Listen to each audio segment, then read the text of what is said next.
अगर आपने अब तक ग्रीन स्टडी सब्सक्राइब नहीं किया है तो आप इसे सब्सक्राइब कीजिए, फिर बेल बटन पे क्लिक कीजिए। इससे आपको हमारे हर वीडियो का मैसेज फ्री में आपको आपके मोबाइल पे मिल जाएगा। सवाल नंबर 3 का 2, ये भी आपको ग्रामर के उसूल से हल करना है। तो देखिए सवाल नंबर 2 में आपको 2 मसवाती दी गई है। पहले मसवातों को तरतीब दे दीजिए। तरतीब से मुराद पहले x वाले, बाद में y वाले, और बराबर के उधर जो आपको अदद दिख रहा है वो लिखना है। तो सवाल नंबर 2 में आपको उसने तरतीब बनाकर नहीं दिया। सवाल नंबर 1 में तरतीब बनी हुई थी, पहले x वाले अदद, बाद में y वाले, और बराबर के उधर अदद। ठीक है, तो देखिए यहाँ पर पहले x फिर y, और ये वज़ा 4 बराबर के इधर आ गया। तो ये वज़ा 4 जब बराबर के उधर रिमूव होगा तो वज़ा 4 जमा 4 हो जाएगा। यानी आपकी मसवात नंबर 1 बनेगी 4x जमा 3y बराबर करके 4, मसवात नंबर 1।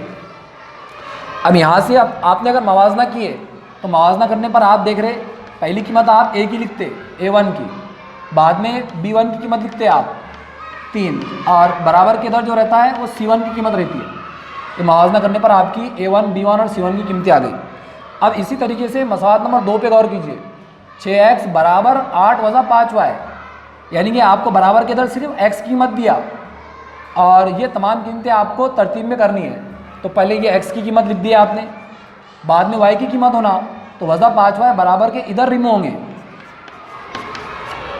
और बराबर के उधर आपको अदद लिखना है। ये तरतीब हो गई इसकी। अब आपको a1 की कीमत, b1 की कीमत और c1 की कीमत ये आपने लिख दी है मवाजना करने पर, c1, b1 और ये पहला जो होता है a1। अब सबसे पहले निकालनी पड़ती है आपको d की कीमत, d का ज़ाब्ता a1, a2, b1, b1, b2। इसको हल कीजिए। ठीक है, a1 a2 की कीमत देखिए क्या है। a1 a2 की कीमत, सॉरी स्टूडेंट्स, ये a2 है, ये b2 है, क्योंकि a1 b1 तो पहले निकालनी है आपने। ये दूसरी कीमतें आपकी a2 b2 की है। तो a1 a2 की कीमत आपकी 4 और 6, और b1 b2 की कीमत आपकी 3 और 5, ये 3 और ये 5। अब इसको आपको हल कर लेना है। किस तरह से हल होता है ये? 4 और 4 ज़रब 5 वज़ा 3 ज़रब 6, 4 के और 5 की ज़रब होती है 20, 3 के और 6 की ज़रब होती है 18, और 20 में से 18 जाते हैं तो 2 बचते हैं। ये आ गई आपकी डी की कीमत, इसको आपको जहन में रखना है। ये आ गई आपकी डी की कीमत, डी बराबर 2 आया। अब इसके बाद में आपको dx की कीमत मालूम करना है। तो dx के लिए dx का ज़ाब्ता है आपका c1 c2 और b1 b2। तो c1 c2 की कीमत देखिए क्या है। c1 c2 4 और 8, ठीक है, तो आप यहाँ लिख रहे हैं 4 और 8, और उसके बाद में b1 b2, तो b1 b2 ये दिए गए आपको 3 और 5, यहाँ पर आप लिख रहे हैं 3 और 5। इसको हल कीजिए। 4 ज़रब 5 वज़ा 3 ज़रब 8, तो 4 पंजे 20 वज़ा 3 8 24, 20 में से 24 जाते हैं तो वज़ा 4 बचते हैं। ये आ गई आपकी dx की कीमत। अब इसके बाद में dx के बाद में आपको निकालना है dy। तो dy के लिए dy का ज़ाब्ता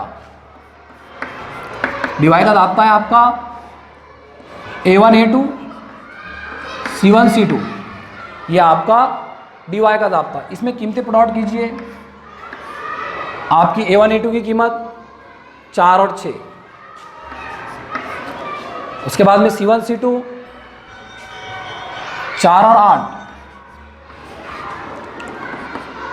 4 ज़रब 8 वज़ा 4 ज़रब 6, 4 और 8 32, 4 और 6 24, 32 में निकालना है आपको 24, यानी आपका जवाब आएगा 8। आपका जवाब आ चुका है 8, यानी ये कीमत आई है आपकी dy की। ठीक है, अब इसके बाद में आपको ग्रामर का उसूल इस्तेमाल करना है। तो ग्रामर का उसूल आप सभी को पता है। ग्रामर के उसूल से x बराबर dx बटे d, x की कीमत होती है आपकी x बराबर dx बटे d। तो dx की कीमत निकाले आपने, ये dx की कीमत आपकी वज़ा 4, और d की कीमत आप निकाले थे आपने 2, 2 1 2, 2 दूनो 4, यानी आपकी कीमत आ चुकी है।